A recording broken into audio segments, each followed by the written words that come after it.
A Moses of Charleston.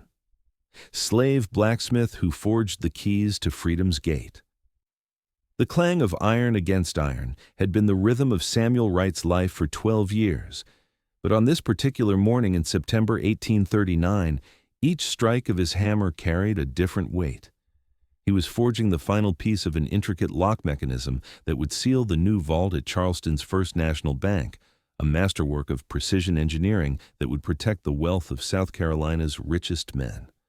What those men could never know was that Samuel had spent those 12 years learning not just how to create locks, but how to defeat them.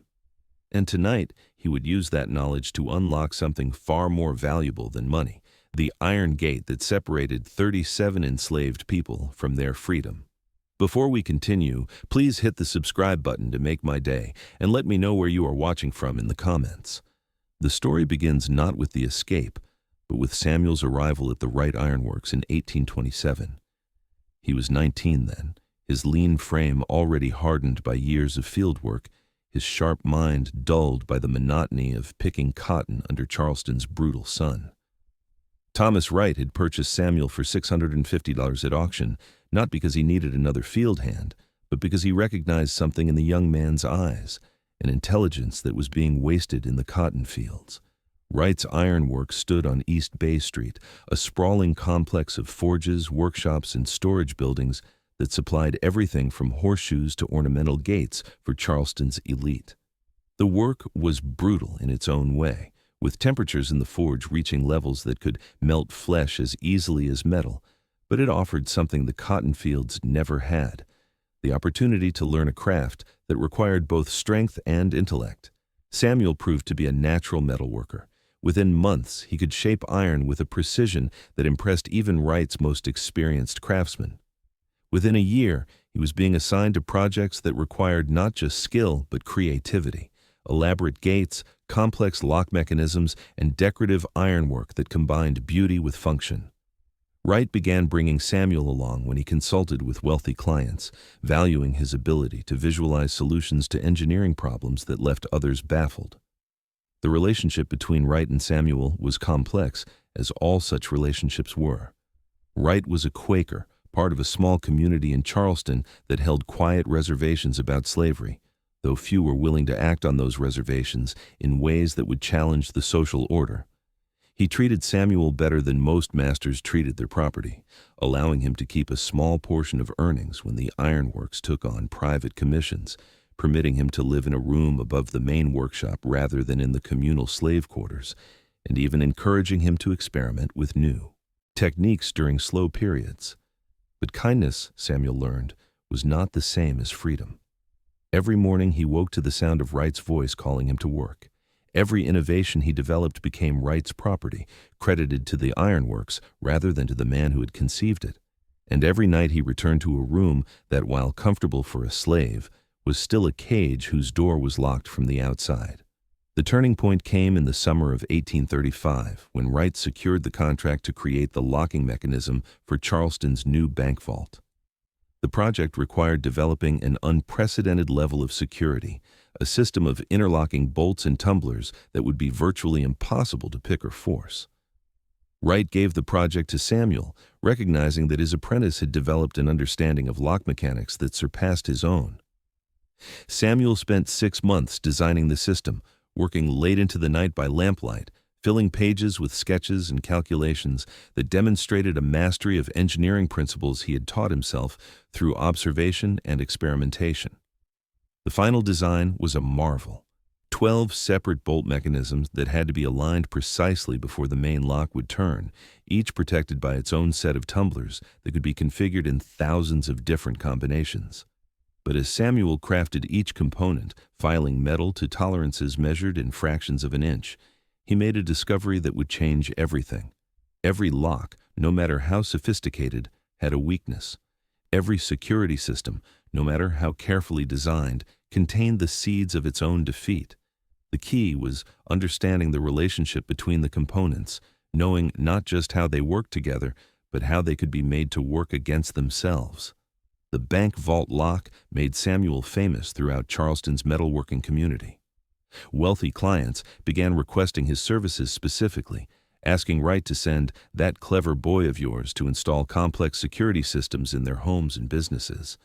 Samuel became a fixture in Charleston's finest houses, working in the basements and strong rooms where the wealthy kept their most valuable possessions, learning the layouts of buildings and the patterns of their occupants' lives.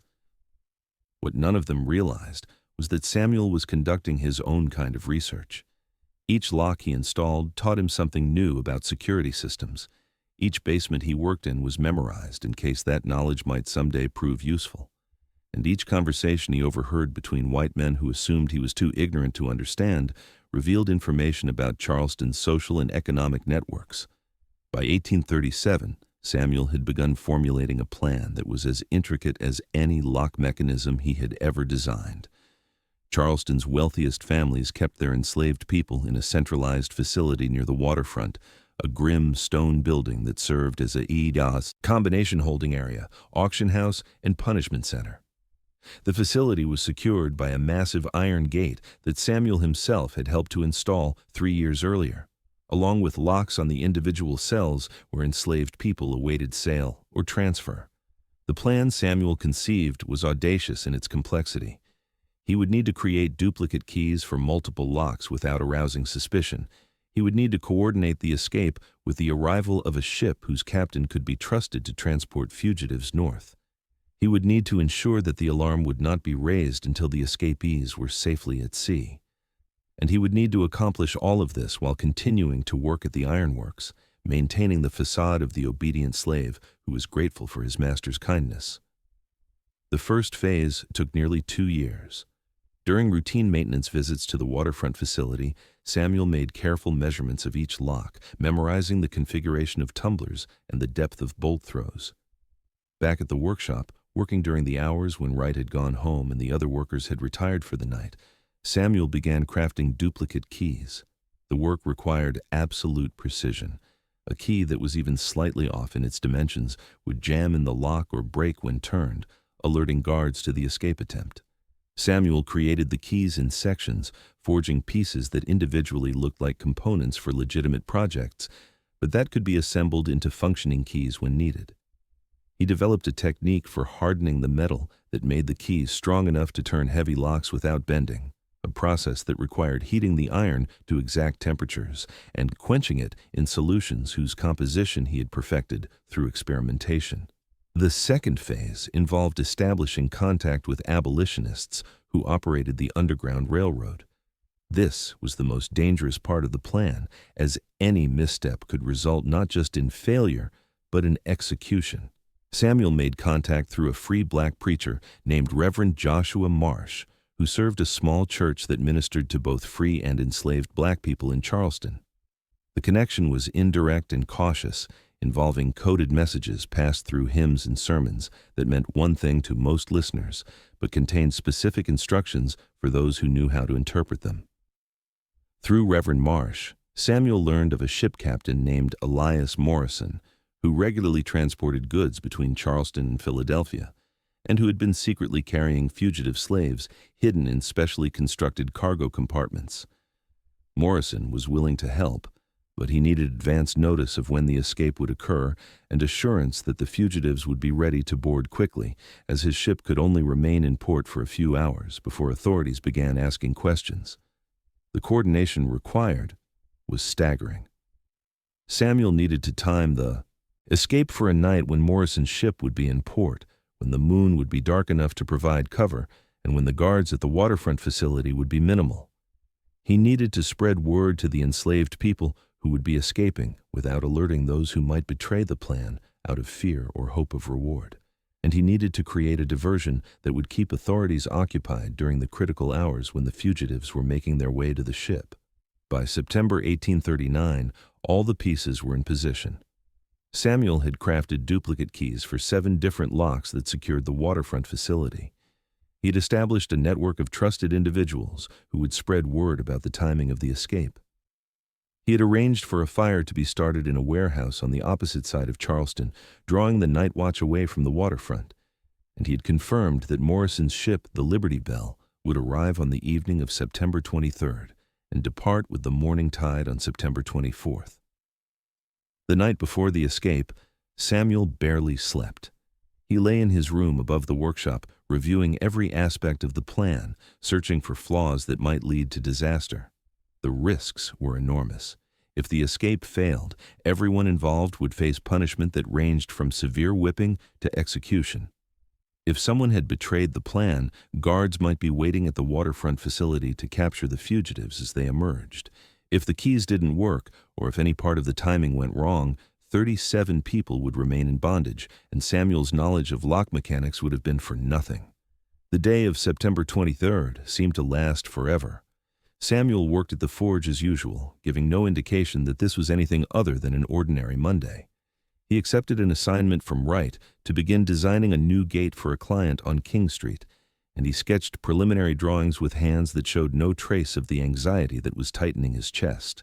When evening came and Wright dismissed him for the day, Samuel returned to his room and waited for darkness.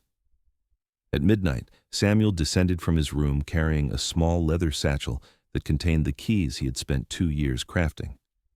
The streets of Charleston were quiet, with most citizens asleep and only occasional night watchmen making their rounds. Samuel moved through alleys and back streets that he had memorized during his years of traveling to client sites, avoiding the main thoroughfares where he might encounter questions about why a slave was abroad after curfew. The waterfront facility loomed against the night sky, a dark mass of stone and iron that held more human suffering than Samuel could bear to contemplate. Guards patrolled the perimeter, but their patterns were predictable, and Samuel had studied them during his maintenance visits. He waited in the shadows until a guard passed, then moved quickly to a side entrance that was used for deliveries. The first lock opened smoothly, the key turning with a quiet click that Samuel felt through his hands more than heard. He slipped inside, finding himself in a corridor that led to the main holding area. 2 more locks stood between him and the cells where the 37 fugitives waited, and Samuel's heart hammered as he worked the keys, aware that discovery at this point would mean disaster for everyone involved. The second lock was more difficult, its tumblers worn from years of use in ways that his key hadn't accounted for. Samuel felt resistance as he turned the key, and for a terrifying moment he thought it would break. But he adjusted the pressure, finding the angle that would allow the tumblers to fall into place, and felt the bolt slide free with a sound that seemed impossibly loud in the quiet corridor. The third lock opened easily, and suddenly Samuel was standing before the cells where the fugitives waited. He could see faces pressed against the bars, eyes wide with hope and fear. He worked methodically now, opening each cell door with keys that fit perfectly into locks he had installed years earlier, never imagining that he would one day return to open them for this purpose. The whispered words of thanks were almost overwhelming.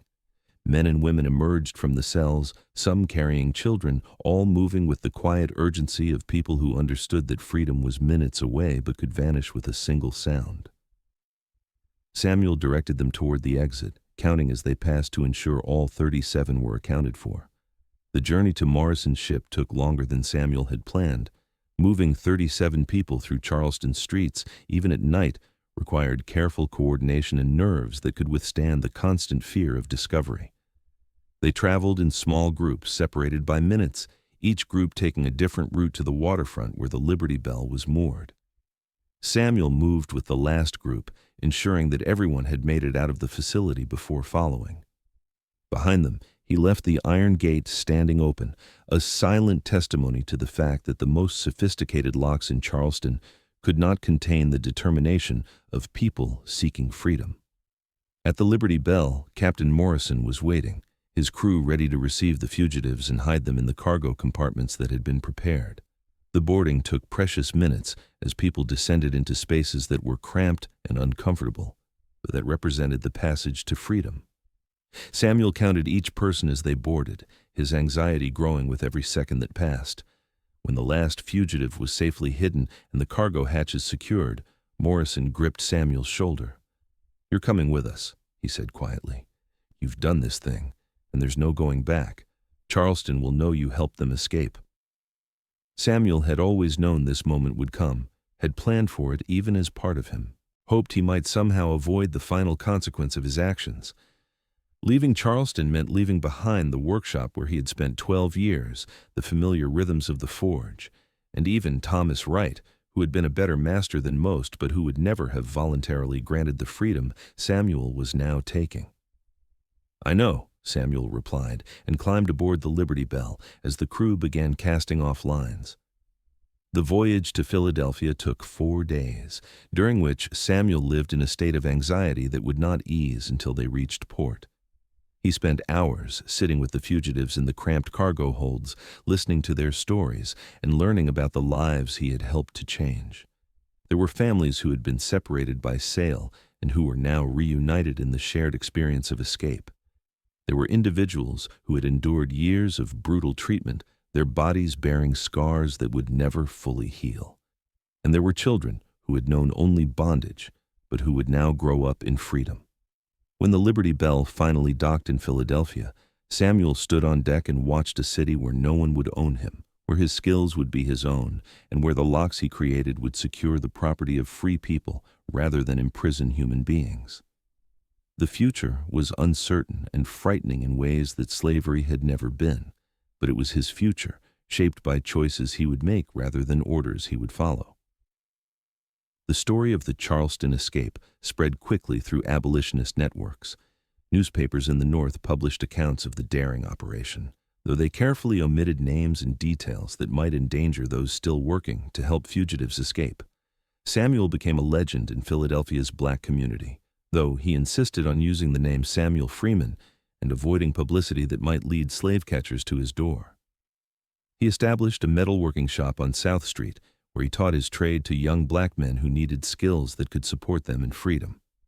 The shop became known for the quality of its work, but also for its commitment to the community, with Samuel regularly donating his services to churches, schools, and organizations that served Philadelphia's black population. But Samuel's most important work continued to be in service of freedom.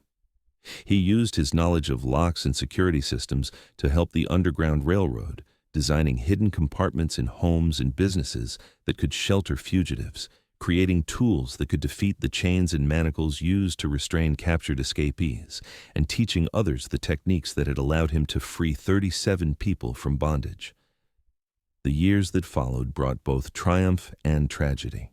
The Fugitive Slave Act of 1850 made even free states dangerous for former slaves, and Samuel lived with the constant fear that he might be captured and returned to Charleston.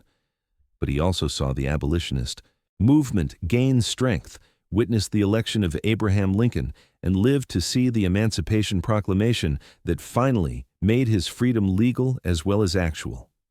Thomas Wright had died in 1847, and in his will, he had freed the few enslaved people who still worked at his ironworks, a gesture that came too late to help Samuel, but that suggested Wright had finally recognized the fundamental injustice of the system he had participated in.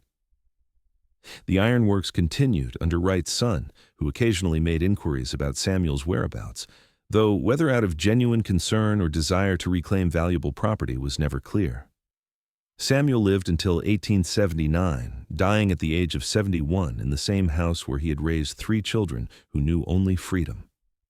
His funeral was attended by hundreds of people whose lives he had touched, including several of the 37 he had freed that night in Charleston. The eulogy was delivered by the son of Reverend Marsh, who spoke of Samuel's courage and intelligence, but also of the patience and planning that had made the impossible possible. Samuel Freeman taught us that freedom is something you build, the younger Marsh said. You build it with knowledge and skill, with careful planning and precise execution, with courage and patience working together. He learned to create locks so that he could learn to defeat them, and in doing so, he unlocked not just a gate, but a future. The legacy of Samuel Freeman lives on in the communities he helped to build, in the craftsmen he trained, and in the example he provided that intelligence and determination could overcome even the most carefully designed systems of oppression. The keys he forged that night in Charleston have long since vanished, but the freedom they unlocked continues to inspire those who understand that liberation sometimes requires not just courage, but the technical knowledge to turn the mechanisms of bondage against themselves. In Charleston, the waterfront facility was demolished in 1891. its stones scattered and its iron gate melted down for scrap. But in Philadelphia, the metalworking shop that Samuel founded continues to operate, now run by descendants who carry his name and his commitment to using technical skills in service of human dignity.